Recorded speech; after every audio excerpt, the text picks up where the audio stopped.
L'ultra-gauche, déjà mise en cause par la justice fin juillet, on l'a appris hier.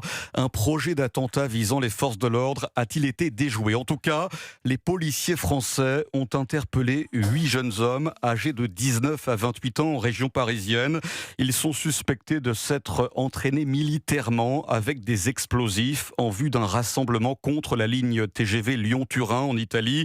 Tous viennent d'être mis en examen. Alors, après la mouvance d'ultra-gauche dont on vient de parler, et on découvre que c'est une véritable inquiétude pour les enquêteurs. Bonjour Jean-Baptiste Marty. Bonjour Charles, bonjour à tous. Actuellement, quelques milliers de membres de cette mouvance d'ultra-gauche sont fichés S. Oui, les services de renseignement dénombrent environ 3500, mais en réalité, les membres affiliés à cette mouvance sont bien plus nombreux. Beaucoup se trouvent donc en dehors des radars policiers, comme l'explique Olivier Vell, chercheur spécialiste de l'extrême gauche. On a une galaxie là, typiquement, les 8 personnes qui ont été interpellées, il y en avait vraisemblablement beaucoup qui ne les avaient pas fichés. On a souvent beaucoup de primo-activistes dans ces actions-là.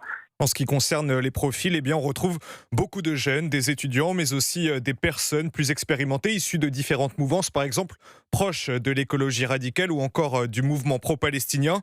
Les services de renseignement ont ainsi du mal aujourd'hui à identifier toute cette nébuleuse dont les activistes sont parfois très discrets.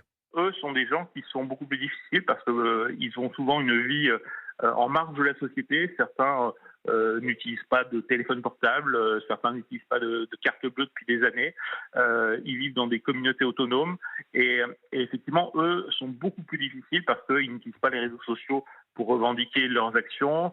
Une galaxie donc opaque dont les membres sont parfois très déterminés, ce qui inquiète les forces de l'ordre à la veille d'événements très importants comme la venue du pape en France en septembre prochain. Merci Jean-Baptiste Marty.